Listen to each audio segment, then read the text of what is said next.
सो मुझे चांस मिला था आरजे बनने का।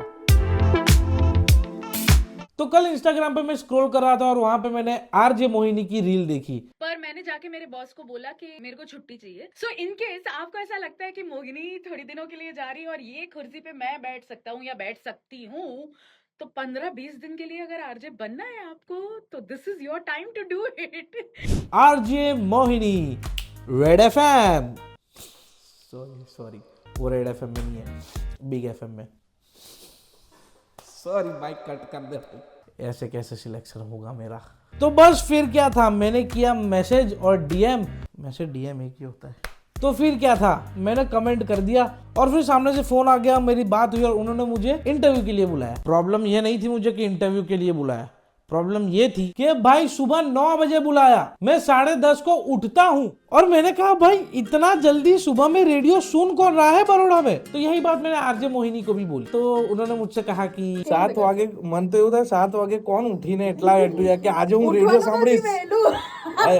તમે તો આવ્યો, તમારે તો જો સાંભળવા વાળા કેટલા એન્થુઝિયાસ્ટિક હશે, મને એવું થાય છે ભાઈ। મારી પાસે WhatsApp મેસેजेस છે।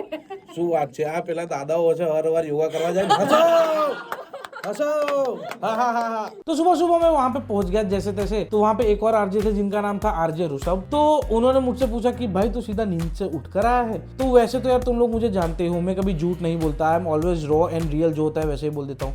तो उन्होंने जैसे ही पूछा कि भाई तू सो क्या है, मैंने कहा नहीं तो भाई मैं फुल एनर्जी में हूँ। तो ये बात पे सब हंसने लगे, पता नहीं क्यों। अब इतना फनी तो मैं हूँ नहीं, क्या बोल रहा हूँ साला, पूरा कल्चर इसी पे तो चलाया है कि फनी हूँ। तो वहाँ पे हम सबका इंट्रोडक्शन हुआ, हम लोग को पूछा गया कि आपको क्या पसंद है काम के अलावा। तो मुझसे भी पूछा कि काम के अलावा क्या पसंद है। अब मैंने बहुत जेनरिक जवाब दिया। ऑब्वियसली मैं ये नहीं बोल सकता कि मुझे मारना पसंद है पट्टे से, सॉरी भाई मैं बैन हो जाऊंगा यार। तो बस उसके बाद आरजे मोहिनी दीदी आए और उन्होंने बोला कि चलो आप लोगों को ऑन एयर जाना है सीधा स्टूडियो में। मेरी फटली, क्योंकि 2 चीज, एक तो मैं नींद से उठ कर आया हूँ और दूसरा जो लोग मुझे जानते हैं उनको पता है कि मैं बहुत कम गालियां देता हूँ। तो मुझे वहां पे 2 चीजें कंट्रोल करनी थी, एक मेरी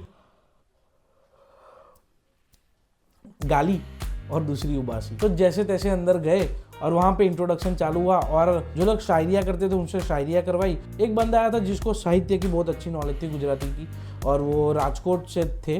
तो उन्होंने झवेरचंद मेघानी की एक छोटी सी कहानी सुनाई और लाइन बोली जो बहुत मजा आया भाई हम लोग को। तो ये सब चल रहा था और इन सब के बीच में मुझे ये मिली, इसका नाम है रुचिका। तो लाइव सेशन के बाद हम लोग बाहर बैठे थे और वहाँ पे पंडित जी के पराठों की बात निकली और खाने की बात निकले और मैं कुछ बोलूँ ना, और वैसे भी खाने का टाइम हो गया था। तो मैंने उनसे कहा कि भाई पंडित जी के जो पराठे हैं ना, 1 नंबर।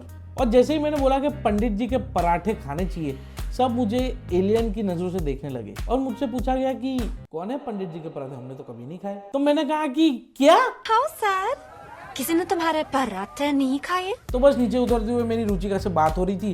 तो उसने बोला कि यार मुझे भूख लगी है। मैं बोला भूख तो मुझे भी लगी है। तो मैं चाहता था कि वो बेस्ट पराठे खाए, तो मैंने उसको पराठे खिलाए पंडित जी के और उसका रिएक्शन देखो। फाइनली पंडित जी ने paratha, thank you very much.